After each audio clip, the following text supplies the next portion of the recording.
Okay, अगला सवाल आप सबके सामने कंप्यूटर स्क्रीन पे ये रहा। अरे सो एज वी नो कि दुबई में जो है वो मोस्ट ऑफ द बायर जो इंडियंस हैं, right? So Indians are at the top, but when it comes like still there are so many peoples in India who are not aware of it, like different countries में invest करना है, right? वो आगे नहीं जाते। तो ऐसा क्या है, अवेयरनेस की कमी है या फिर क्या रीज़न है कि लाइक इंडिया में ही वो हैं तो इंडिया में दूसरे सिटी में ज़्यादा से ज़्यादा इन्वेस्ट करते हैं?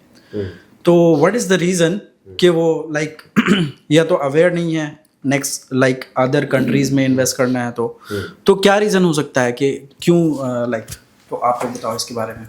तो फर्स्ट मैं बता दूं। बिल्कुल। सो आपने जो बताया अवेयरनेस का, उसका मैं पॉइंट लास्ट में रखूंगा। पहले आप देखो कि आपने जो पहले ये बताया कि दुबई में सबसे ज़्यादा इंडियंस है बायर्स, राइट? सो ये इंडियंस कैसे आए? इंडियंस देखिए, पहले जब वो लोग इन्वेस्ट करता था सिर्फ गोल्ड में करता था, धीरे धीरे वो लोग शिफ्ट हुआ आपका लैंड पे, लैंड से फिर उसके बाद वाला जनरेशन शिफ्ट हुआ स्टॉक पे, स्टॉक के बाद फिर वो अपना सिटी छोड़ के फिर दूसरा सिटी में इन्वेस्ट करने लगा, देन दूसरा सिटी से अभी वो लोग कंट्री के बाहर भी इन्वेस्ट करने लगा है। हाँ, जो आप अवेयरनेस का बात बोल रहे हो, वो लोगों अभी तक एडुकेटेड नहीं है उस तरीके से, क्योंकि वो जनरेशन ही वैसा ही है। आप एक अलग से अलग जनरेशन की बात बोल रहे हो, जैसे कि मेरे फादर का फादर हो गया, फिर मेरे फादर ही बता दो आप, ठीक है? सो ये जनरेशन जो है, ये लोगों को अभी तक वैसा अवेयरनेस नहीं है, और वो लोगों को सही लगता है कि नहीं, मेरे आंखों के सामने चीज़ें हो, मेरे सिटी के अंदर ही हो, और मैं रोज़ देख पाऊँ वो चीज़ को। सो इसलिए ये चीज़ वो लोगों के माइंड से, हाँ, थोड़ा सा अगर वो लोग एडुकेट हो जाएंगे तो वो लोग भी नेक्स्ट स्टेप उठा पाएंगे। तो ये मेरा पॉइंट ऑफ व्यू है।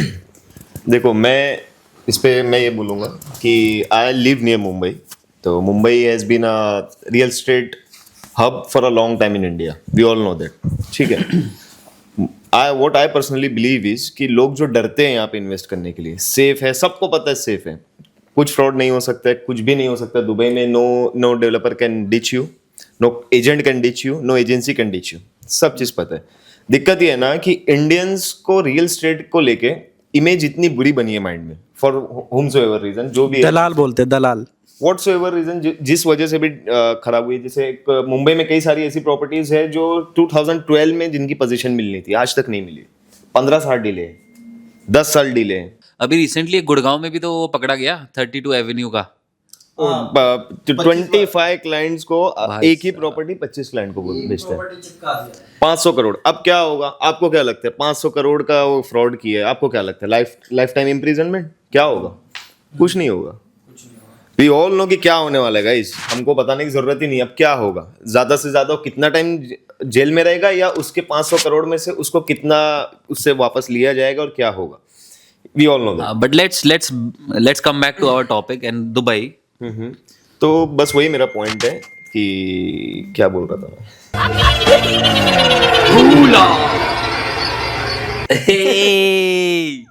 भूला ये ले। आई थिंक अजद का पॉइंट खत्म हो गया था ना?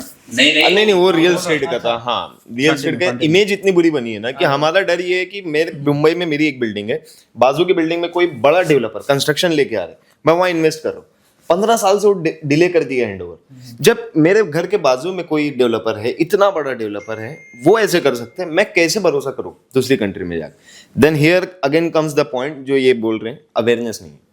लोगों को पता ही नहीं है कि सब चीज़ पेपर वर्क पे होती है, लोगों को फैक्ट्स पता ही नहीं है कि अगर दुबई में भी बहुत सारी ऐसी चीज़ें हैं, कुछ प्रोजेक्ट्स हैं जो डिले हुए हैं, कुछ प्रोजेक्ट्स हैं जो कैंसिल भी हुए, लेकिन उसके रिपरकशंस क्या है, जो इन्वेस्ट किए थे उनको क्या कंपनसेशन मिला, और जो डेवलपर उस चीज़ को डिले किया है या कैंसिल किए हैं तो उनको क्या रिपरकशंस मिले।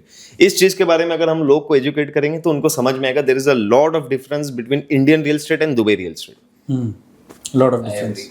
ओके मिस्टर विभोर, आप रोशनी डालिए, आप क्या कहना चाहते हैं? मैं रोशनी डालूं यार, मैं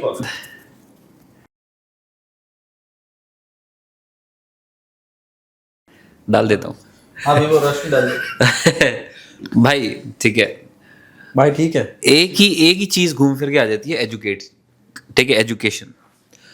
कोई भी इंसान किसी चीज के बारे में डरता कभी जब उसके बारे में उसको नॉलेज नहीं है, एजुकेट, ठीक है। ये हो गया पहला पॉइंट कि there are lot of people those who are not educated, उनको इस बारे में नॉलेज नहीं है, इसलिए वो करते हैं इन्वेस्ट। फिर आते हैं दूसरे प्रकार के लोग जिनको इन्वेस्ट तो करना है लेकिन उनके दिमाग ऑलरेडी भरा हुआ है, नहीं मुझे तो सब पता है, ऐसे होता है जी नहीं। जैसे जैसे प्रॉपर्टी नहीं, जैसे साड़ी लेने आ रहे हैं, मतलब कुछ कुछ इस तरीके से भी माइंड सेट लेके आते हैं कि नहीं आपके पास पहले क्या है आप वो बताओ। अरे भाई there is a proper way, there is a proper channel, है ना।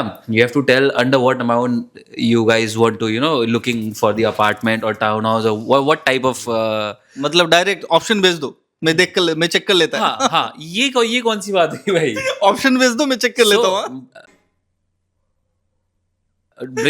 Coming back to the topic कि मतलब बेसिकली राइट माइंडसेट से नहीं आते हैं।